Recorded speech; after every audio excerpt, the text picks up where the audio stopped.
त्योहार का दिन था, सभी लोग खाना बनाने में जुटे थे। तभी बगल वाली रीता आंटी छत पर पापड़ सुखाते हुए बोली, अरे पारुल, क्या हाल है, क्या कर रही हो? तो पारुल ने कहा, कुछ नहीं आंटी, अभी घर की साफ सफाई करके फुर्सत हुई तो ध्यान आया कि घर में आटा खत्म होने वाला है, तो उसी के लिए गेहूं धोकर सुखा रही थी। आज संडे है तो सभी ने हैवी नाश्ता किया है, तो खाना थोड़ा लेट से ही खाएंगे, तो मैंने सोचा कि तब तक गेहूं ही धो लेती हूँ। इतना सुनते ही रीता आंटी बोली कि तुम इतना सारा काम अकेले कैसे कर लेती हो पारुल, हमसे तो हो ही नहीं पाता है। तो पारुल मुस्कुराते हुए बोली, हाँ आंटी, अब घर के काम तो करने ही पड़ेंगे। और इतना कहकर वो फिर से गेहूं फैलाने लगी और कुछ देर बाद रीता आंटी नीचे चली गईं। पारुल का सर गुस्से से फटने लगा। वो पिछले 4 घंटों से घर के नाश्ते से लेकर साफ सफाई और 50 किलोग्राम गेहूं तक धोकर फैला डाली, पर घर में से किसी सदस्य ने हाथ लगाना तो दूर, बल्कि एक गिलास पानी तक नहीं पूछा।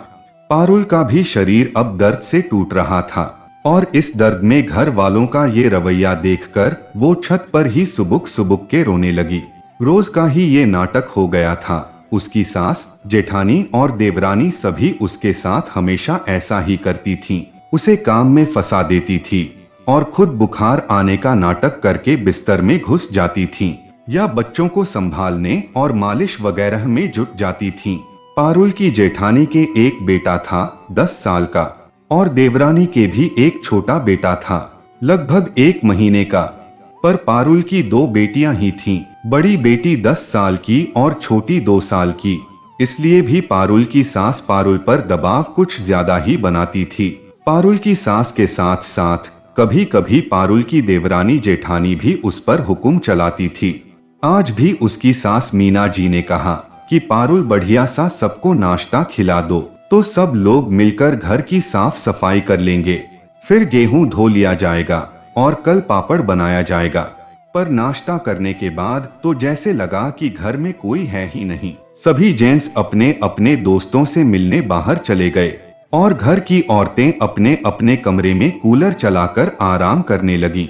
उसकी जेठानी तबीयत खराब होने की बात बताकर अपने कमरे में चली गई और देवरानी अपने बच्चे को लेकर अपने कमरे में चली गई। कमरे में घुसकर कोई मोबाइल देख रहा होगा तो कोई टीवी पर। बहाना तो एक ही है कि तबीयत नहीं सही है। किसी की कमर दर्द हो रही तो किसी का गला जल रहा है। मीना जी भी बदन दर्द का बहाना करके अपने कमरे में जाकर सो गई। पारुल हर बार ऐसे ही बेवकूफ बन जाती थी। वो दिन भर काम में फंसी रहती। उसके बाद भी उसे सास के साथ साथ देवरानी जेठानी के भी ताने झेलने पड़ते। खैर, वो आंसू पोंछकर नीचे आई और अपने बच्चों को नहला धुलाकर तैयार कर दिया और फिर से जुट गई दोपहर का खाना बनाने में। खाना बनाने के बाद उसने सभी को खाने के लिए आवाज लगाई तो 3 से 4 बार बुलाने के बाद सभी अपने अपने कमरे से कराहते हुए निकली। ऐसा लग रहा था कि सभी बहुत बीमार हैं और टेबल पर बैठते ही सभी ने अपना अपना बहाना बनाया कि तबीयत नहीं सही है तो हम लोग ज्यादा नहीं खाएंगे। पर थोड़ी देर में पारुल देखती है कि खाना तो पूरा खत्म हो गया और उसके खाने के लिए नीचे की सिर्फ 3 रोटी और सूखी सब्जी बची और दाल चावल और रसेदार सब्जी सब उड़नछू हो गई और खाना खाते ही सभी फिर से अपने कमरे में चली गईं। खैर, किसी तरह मन मसोस कर पारुल ने भी खाना खाया और फिर सारा बर्तन धोकर रख दिया। उसकी सास और देवरानी जेठानी काम से बचने के लिए हमेशा ही बुखार होने की बात कहकर बिस्तर में घुस जाती थीं और आश्चर्य की बात देखिए कि इनको सभी को दिन के समय ही बुखार आता है और शाम होते ही सभी का बुखार गायब हो जाता था। पर शाम को भी कहीं खाना न बनाना पड़ जाए तो सभी लोग ये कह देते थे कि अरे बड़ी कमजोरी लग रही है। आखिरकार शाम को भी पारुल को ही सारा काम करना पड़ता था और इतने सारे लोगों के बीच में वो फंसकर रह जाती थी। पारुल ने कई बार इन सबका बुखार चेक करने की कोशिश की, पर किसी ने कुछ बहाना बना दिया और किसी ने कुछ, ताकि कहीं उनकी असलियत न खुल जाए। पर पारुल तो सब जान ही रही थी, पर बेचारी मजबूर थी।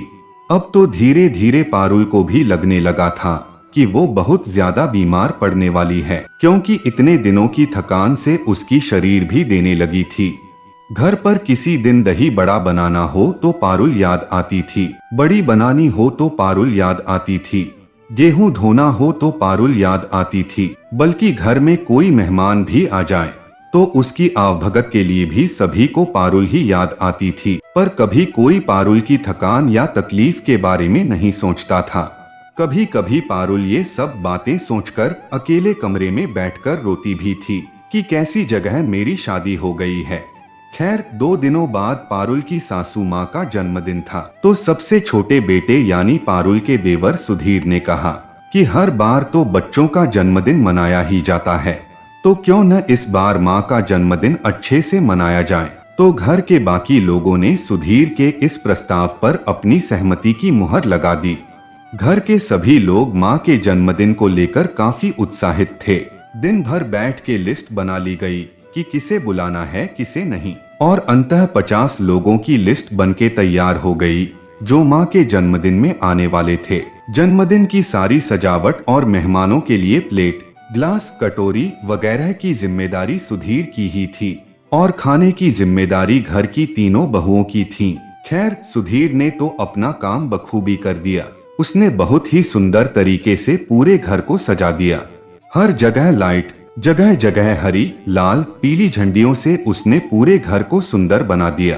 पर सुबह से ही सासू माँ पारुल की देवरानी और जेठानी को लेकर मार्केट खरीदारी करने निकल गई थीं और पारुल को ये कहकर गई थीं कि बेटा हम सब खरीदारी करने जा रहे हैं, शाम 4 बजे तक लौट आएंगे, तब तक तुम पनीर की सब्जी, सूखी सब्जी, दही बड़े, गाजर का हलवा, पुलाव आदि बना के रखना। बेचारी पारुल का मुंह उतर गया था। उसे भी अपने लिए कुछ खरीदारी करने जाना था, पर उसके ऊपर तो उसकी सास ने काम का बहुत बड़ा बोझ डाल दिया था। सबके जाने के बाद पारुल ने सूखी सब्जी बना के रख दी और दही बड़े के लिए दाल पीस कर रख दी। फिर बरामदे में बैठकर वो मटर पनीर के लिए मटर छील रही थी। तभी उसका दिमाग खटका कि आज तो घर पर कार्यक्रम है, बहुत से मेहमान आएंगे, तो क्यों न आज इन तीनों को सबक सिखाया जाए। तो उसने मन ही मन ठान लिया कि आज तो इन सबको सबक सिखा के ही रहूंगी। उसने मटर छील के किचन में रख दी और जाके अपने कमरे में कंबल ओढ़ के सो गई। कुछ देर बाद उसका पति अजय भी ऑफिस से आ जाता है और पारुल को इस हालत में देखकर वो चौंक जाता है। वो अपना बैग किनारे फेंक कर पारुल के पास जाकर पूछता है, क्या हुआ पारुल, सो क्यों रही हो इस समय? तो पारुल कहती है, मेरी तबीयत आज ठीक नहीं है, मुझे अंदर से बहुत ठंड लग रही है और मेरा पेट भी बहुत ज्यादा दर्द हो रहा है। इतना कहते कहते पारुल रोने लगती है। तो अजय घबराकर उससे कहता है, तो इसमें रोने की क्या बात है, तुम आराम करो, दवा खाई तुमने या नहीं? तो पारुल रोते हुए कहती है, हाँ दवा तो मैंने खा ली, पर आज माजी का जन्मदिन है और घर का सारा काम यूं ही पड़ा है। मैं सूखी सब्जी बना के जैसे ही उठी तो मुझे चक्कर आ गया, तो मैं आके लेट गई। पारुल की बात सुनकर अजय कहता है कि तुम वो सब चिंता छोड़ दो, बाकी का खाना माँ और भाभी लोग मिलकर बना लेंगी, तुम आराम करो, मैं कपड़े चेंज करके माँ को बुला लेता हूँ। अजय अपनी माँ को फोन करता है और कहता है कि माँ जल्दी घर आ जाओ, पारुल की तबीयत खराब है, खाना वाना बनाना है। इतना सुनते ही माँ के होश उड़ जाते हैं और वो सोचती है अचानक पारुल को क्या हो गया। वो अजय से गुस्से से पूछती है, अचानक से उसे बुखार कैसे आ गया? तो वो कहता है, जैसे आप लोगों को बुखार आता है वैसे ही पारुल को भी आ गया। अब बुखार बता के तो आएगा नहीं, आप लोग जल्दी से घर आ जाओ पहले।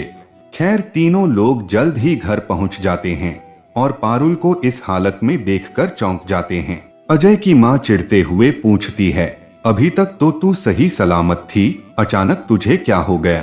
तो पारुल अपने सर का पल्लू सही करते हुए बेड से उतरते हुए कहती है कि माँ तबीयत बिल्कुल सही नहीं है, पर मैं खाना बना दूंगी, आप परेशान न होइए। तभी अजय पारुल का हाथ पकड़ के उसे फिर से बिठा देता है और कहता है कि बेवकूफी न करो, चुपचाप आराम करो, खाना माँ लोग बना लेंगी, नहीं तो बाहर से मंगा लेंगे। पारुल की सास तमतमाते हुए किचन में जाती है और देखती है कि सूखी सब्जी और दही बड़े के अलावा कुछ नहीं बना है। अब तो वो और चिढ़ जाती है और भुनभुनाने लग जाती है कि सारा काम पड़ा है और महारानी बीमार हो गई, क्या जरूरत थी पार्टी रखने की। तभी अजय अपनी माँ और भाभी लोगों की तरफ देखते हुए कहता है, पारुल तो रोज अकेले ही बनाती है, आज आप लोग मिलकर बना लीजिए। तो सभी चिढ़ के मुंह घुमा के अपने अपने कमरे में चले जाते हैं। थोड़ी देर बाद बड़ी बहू माँ के कमरे में जाती है और कहती है, माँ चलिए, आज हम लोग फंस गए हैं, अब सारा खाना हम सबको मिलके ही बनाना पड़ेगा, नहीं तो बड़ी बेइज्जती हो जाएगी। तो माँ भी सोचने लगती है कि अगर रोज रोज पारुल ऐसे बीमारी का नाटक करेगी तो सारा काम मुझ पर ही आ जाएगा, क्योंकि मेरी बाकी दोनों बहुओं में इतनी फुर्ती कहाँ है और मैं इतना सारा काम अकेले नहीं कर पाऊंगी। वो उठती है और कहती है कि अब हम सबका ये बहाना और नहीं चल पाएगा। इससे पहले कि पारुल रोज रोज ये नाटक करे, उससे अच्छा यही है कि हम सब मिलजुल के काम किया करें, नहीं तो हम लोग झेल जाएंगे। माजी की इस बात से सभी सहमत थे। सभी को अपनी गलती का एहसास था और सबने उनके इस फैसले पर अपनी मंजूरी दी। उस दिन के बाद से फिर किसी ने भी बीमारी का झूठा नाटक करने की कोशिश नहीं की। अब पारुल भी खुश रहती थी और सभी लोग मिलके घर का काम करते थे। तो दोस्तों, ये कहानी आप लोगों को कैसी लगी है, कमेंट करके आप लोग जरूर बताइएगा। मिलते हैं एक नए कहानी के साथ, तब तक के लिए धन्यवाद।